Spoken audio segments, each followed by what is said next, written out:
Hey, Toolman here.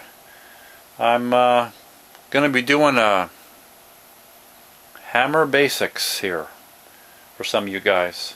I've got a variety of hammers here on the table, and we'll go through their uses just briefly so you've got an idea of all the different types of hammers that are available out there. Over here on the left, there's a jeweler's hammer. As you can see, it's got flat sides. It's small. And that's, meant for flattening things, for lightweight. Jeweler's hammer. And I got a variety of ball peen hammers. Ball peen meaning this is the peen part here. And these came out in the late 1800s when they used rivets instead of nuts and bolts to secure things, and you'd peen over the end of the rivet so it would be secure.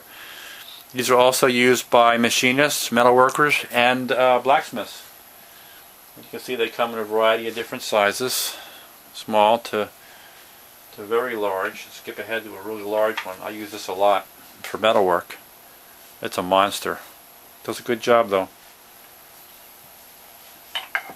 Let's move on to a couple specialty hammers. These are Upholsterers Hammers.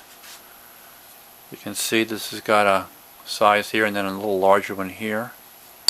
There's a wooden one. This is a little older one. This is a metal one, or called Tack Hammers. So it has a little claw on the back to remove tacks. This is an all metal shaft with two wood inlays here. And here's a couple hammers that are used to adjust things. This is a Rawhide Hammer or Rawhide Mallet.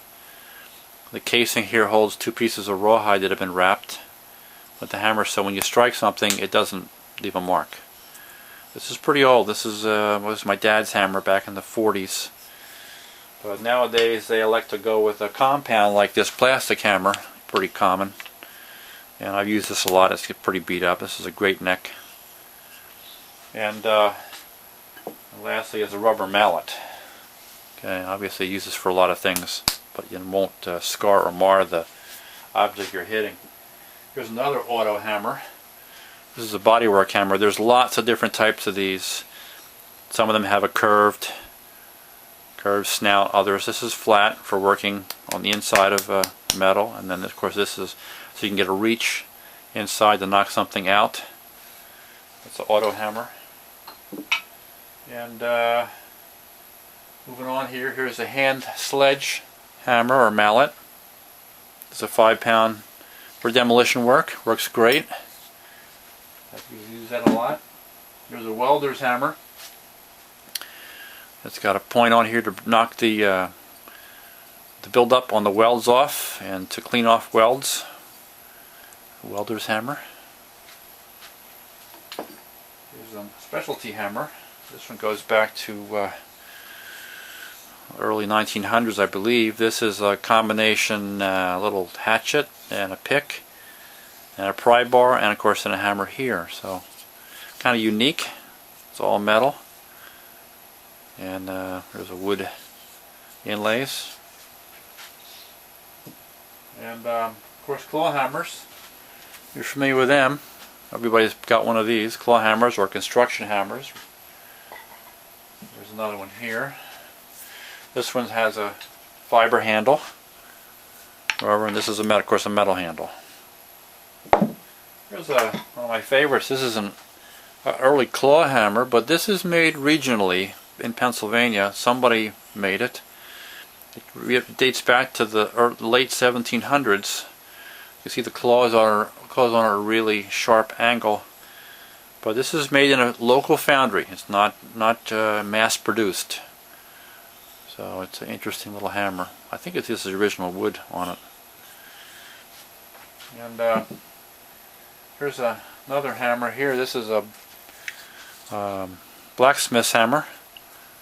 Got a short handle, but this thing weighs a couple pounds. Good. There's this part of it you could use to form metal.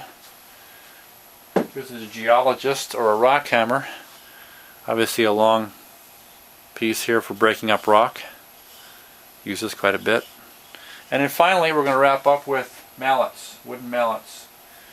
These wooden mallets obviously are used on woodwork, and they are used to strike wooden bolts or wooden shaves for the wood, or for chisels.